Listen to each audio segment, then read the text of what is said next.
Good morning. It's Tuesday morning. We continue today with our look at Luke 10, where we find the story of the Good Samaritan in chapter 10. Now, the first thing to note about this story as we dive deeper into it is that he went from Jerusalem to Jericho. Okay, he said he went down from Jerusalem to Jericho. There's a difference of 3,600 feet above sea level, or difference of feet. Jerusalem's 2,300 feet above sea level, and the Dead Sea is like 1,300 feet below sea level. So Jericho is very low. It's in a hole, and Jerusalem's on the top of a mountain. So it's 3,600 feet over, 25 or 30 miles, which is a very steep road. Lots of switchbacks and turns and things. And the brigands and the villains and the bad guys would hide there and get travelers. It was known as a dangerous road. It was known as the Bloody Way. As late as the 1930s, in fact, you could get in trouble going down that road at night. They would stop your car and take everything that you had and leave you there. So, not a good place to be. But this guy just decides he can make it. And he's going down from Jerusalem to Jericho. Falls among the thieves. Everybody would be nodding. Of course, this is what happens. That's what happens there. It's like, if you go into certain neighborhoods of your town, you're going to be mugged, right? If you go to, Harlem, you're going to be mugged. You're not going to be mugged, but that's what people think. Okay, so he's going down this road. He falls among villains. Everybody's nodding. Yeah. This is what happens. Then a priest comes along.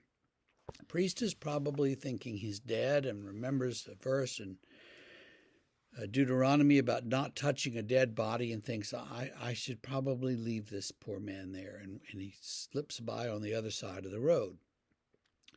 The Levite has much the same reaction. He comes in and looks and says, well, it's none of my business. I'll keep going. Then the Samaritan comes. Now, all of Jesus' listeners are thinking, well, he's the bad guy. The Samaritan will probably take whatever the brigands didn't take. Whatever the villains left, he'll take that. The Samaritan turns out to be the good guy. The Samaritan is probably a frequent traveler there because he seems to be well known at the inn. He goes to the inn. He says, here you go. Put this guy up. Take care of him, feed him, clothe him, nurse him back to health, and whatever you spend, I'll pay you back. And they shake hands and agree, and he leaves. So he's a good guy. But Jesus' listeners are automatically thinking, well, he's the bad guy. It's like a Frenchman, an Englishman, and a Russian come down the road, and everybody passes by this man, well, except the Russian, or the Iranian, the bad guys, because we all have our bad guys. And Jesus says it's the Samaritan who acts as neighbor to this fellow.